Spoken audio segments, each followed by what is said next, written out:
अस्सलाम वालेकुम dear students, my name is Salman Riyaz. To will discuss about topic number 6.9 जो कि है electrolysis of concentrated aqueous metal halides.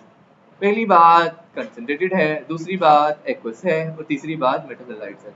Concentrated है तो इसका मतलब हैलाइड की कंसंट्रेशन ज्यादा होगी। In concentrated solutions the halide ion जिसमें क्लोरीन, फ्लोरीन, ब्रोमीन, आयोडीन आते हैं, इनकी कंसंट्रेशन हाइड्रोक्साइड आयन से ज्यादा होती है।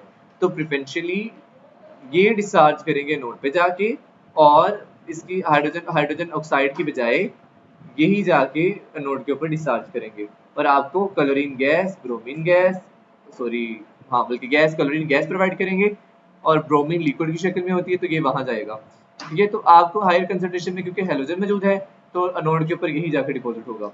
अब hydrogen ion the discharge in the cathode if the metal is above hydrogen in the series. और दूसरी बात मेटल की, हमने कल डिस्कस किया दो चीजें होती है ना कंपाउंड में, या अनायन होता है या केटाइन होता है। केटाइन में तो फिर मेटल है ना, मेटल अब डिपेंड करता है। मेटल के लिए हम देखेंगे इलेक्ट्रोकेमिकल सीरीज कि वो मेटल हाइड्रोजन से अबव है या हाइड्रोजन से बिलो है। तो अगर तो वो कह रहा है हाइड्रोजन डिस्चार्ज है कोई मेटल इज अबव, तो अगर हाइड्रोजन आयन उस वक्त डिस्चार्ज होगा अगर मेटल जो है वो हाइड्रोजन से अबव है इलेक्ट्रोकेमिकल सीरीज में, तब हाइड्रोजन होगा। और अगर बिलो है तो फिर मेटल डिपॉजिट होगी।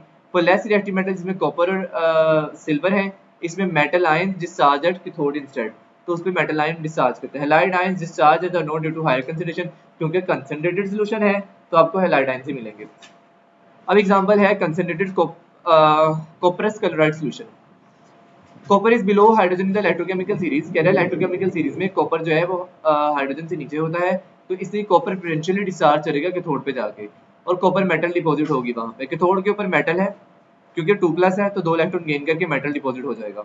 और दूसरी तरफ क्योंकि ये हाइड्रोजन से बिलो है, अगर हाइड्रोजन से बिलो है तो फिर हाइड्रोजन ही जाके वहां डिपॉजिट करेगा, तो हाइड्रोजन 2 इलेक्ट्रॉन गेन करेगा, ये जो 2 इलेक्ट्रॉन लूज करेगा, ये मेटल जो 2 इलेक्ट्रॉन एक्सेप्ट करेगा तो मेटल डिपॉजिट हो जाएगा।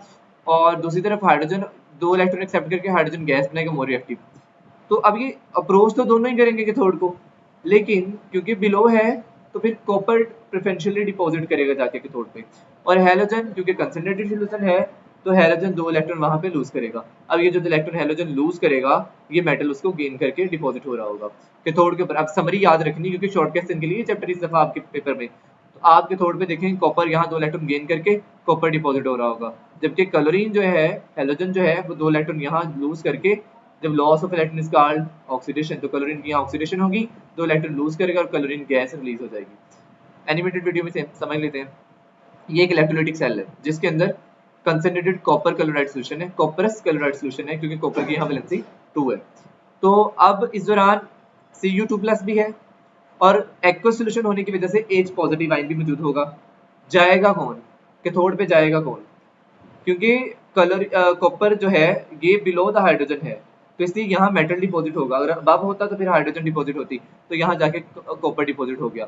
और Cl नेगेटिव क्योंकि कंसंट्रेटेड है, हैलाइड की कंसंट्रेशन ज्यादा है हाइड्रोजन ऑक्साइड की निस्बत, तो इसलिए एनोड पे जाके क्लोरीन गैस आपको मिल जाएगी। यही मेन समरी है, इसको आप याद कर लेंगे तो आपका ये टॉपिक तैयार हो जाएगा क्योंकि शॉर्ट क्वेश्चन के लिए आपने इसको रेडी करना है।